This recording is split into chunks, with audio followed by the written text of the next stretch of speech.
Hi guys! Welcome sa SIP9. In this video ay magsasolve na naman tayo ng isang math challenge problem.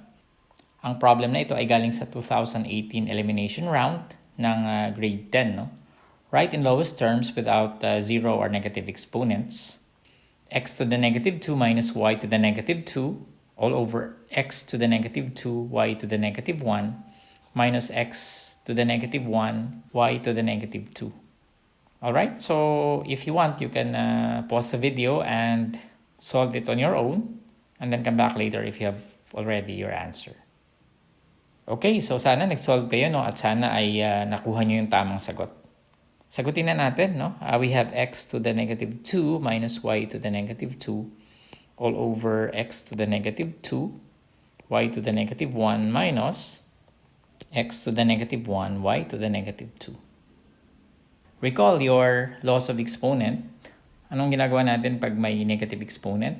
X to the negative m is equal to 1 over x to the m, which means na yung x to the negative 2 natin will become 1 over x squared. So yung x to the negative 2 magiging 1 over x squared at yung y to the negative 2 magiging 1 over y squared, di ba? Yung sa denominator, we have x to the negative 2 which is 1 over x squared. And then we have y to the negative 1 na 1 over y. And then minus, meron tayong x to the negative 1 na 1 over x. Tsaka, y to the negative 2 na 1 over y squared. Pwede natin i-combine yung denominator, no? Naalala niyo yung multiplication of rational expressions, 1 over a times 1 over b is the same as 1 over ab. So, pwede natin pagsamahin yung x squared tsaka yung y and also x tsaka y squared. So this is equal to 1 over x squared minus 1 over y squared. And then sa denominator natin, we have 1 over x squared y minus 1 over xy squared. So this is a rational expression. And kung napanood niyo yung series natin on rational expression, madali itong masolve. No? Now for 1 over x squared minus 1 over y squared, di ba napag-aralan natin sa solving rational equations tsaka sa rational expression series natin na para makuha yung LCD ng rational expression, we get the unique factors, no? So pareho naman itong unique, ibig sabihin kasama na to sa LCD.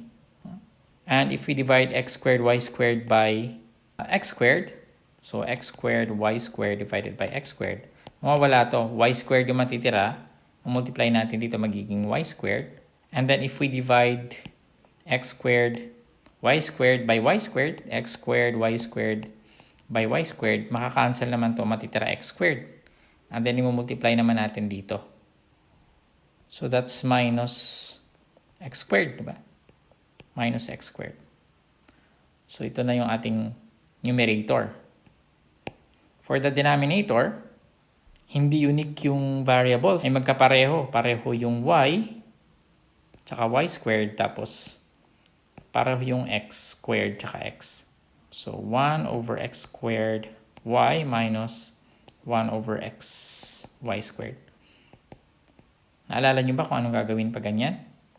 So pag hindi unique, kukunin mo yung mas malaking power per variable, no? So sa x squared tsaka sa x squared, yung mas malaki yung power, tsaka yung y tsaka y squared yung mas malaki. So ganun din, no? I-divide din natin to dito and then multiply the quotient. So x squared y squared divided by x squared y, makakancel, y squared divided by y ay y na lang matitira. So this becomes y. Now pag dinivide naman natin to, magiging x squared y squared divided by x y squared, makakancel yung y squared. X squared divided by x is x. So minus, ang x multiply natin by 1 minus x. Ibig sabihin, ito yung ating numerator, tsaka ito yung ating denominator. So this is equal to y squared minus x squared divided by x squared y squared. And then yung ating denominator ay y minus x over x squared y squared. Actually, pwede nyo na i-cancel to dito, no? Pero remember, kung hindi nyo alam kung bakit siya i-cancel, a divided by b over B divided by C is the same as A divided by B times C divided by B. So, kinukuha natin yung reciprocal nito tapos minumultiply natin dun sa numerator.